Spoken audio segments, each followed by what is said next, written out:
안녕하세요. 여러분의 든든한 지원군 이재원 변호사입니다. 자, 최근에 충격적으로 다가왔던 여자친구 해체 소식, 수많은 팬들이 정말 슬퍼하고 있는 소식인데요. 자, 어떤 해체 이유가 명확히 밝혀지진 않아서 많은 추측들이 난무하고는 있는데, 이렇게 얽히고 설킨 이해관계들이 많기 때문에 사실 아이돌 그룹이 한번 해체한 이후에는 전속계약의 해석과 관련해서 여러 가지 법적 분쟁이 있을 수 있습니다. 자, 그래서 오늘은 이런 아이돌, 아티스트들의 전속계약에 대해서 짧은 Q&A 시간을 가져보도록 하겠습니다.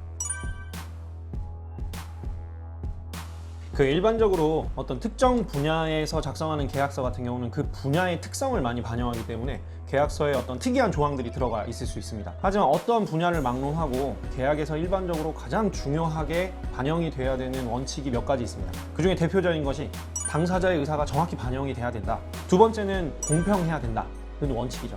자, 그래서 연습생 신분에서 기획사와 계약을 체결할 때 이런 두 가지 원칙을 잘 두고 생각을 해보면 가장 먼저 떠오르는 건 당사자 의사로서 내가 어느 기간 동안 이 기획사와 계약을 체결을 할 것이냐, 이 부분이 좀 제일 중요할 것 같긴 합니다. 이 계약 기간에 대한 문제는 사실 아티스트와 기획사가 이 전속계약의 효력을 다투는 수많은 소송에서 가장 먼저 등장하는 쟁점이라고 볼 수 있습니다. 결국 이 기간이 과도하게 기냐 아니면 적정한 기간이냐, 이게 사실 문제가 되는 건데, 어떠한 계약이 좀 합리적인 아이돌 전속계약에 해당되는지 우리가 알 수 있습니다. 그래서 현재 문화체육관광부에서 권고하고 있는 표준 전속계약서는 아이돌의 경우에는 7년, 그리고 연습생 신분에는 3년으로 하도록 권고를 하고 있습니다.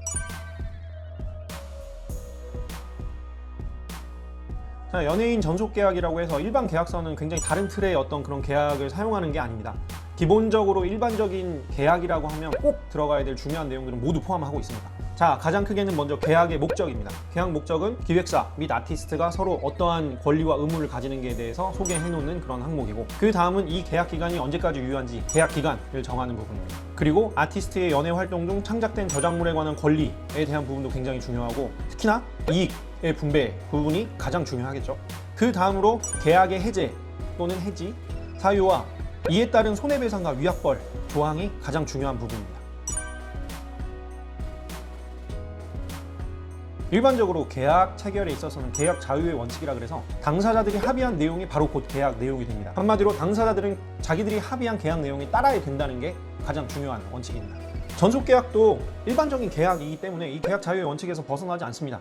결국 양 당사자 측이 합의해서 결정한 내용은 그대로 양 당사자에게 적용이 됩니다.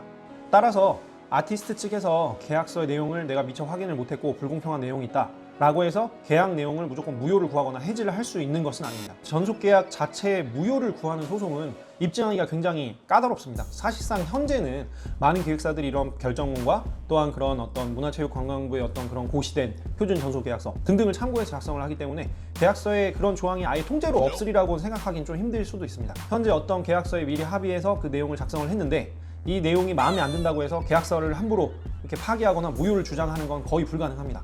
따라서 계약서 내용들을 면밀히 살펴본 다음에 본인의 의사가 확실히 그게 맞는지, 그게 제대로 반영된지를 판단을 해서 계약서에 사인을 해야 되는 상황이죠.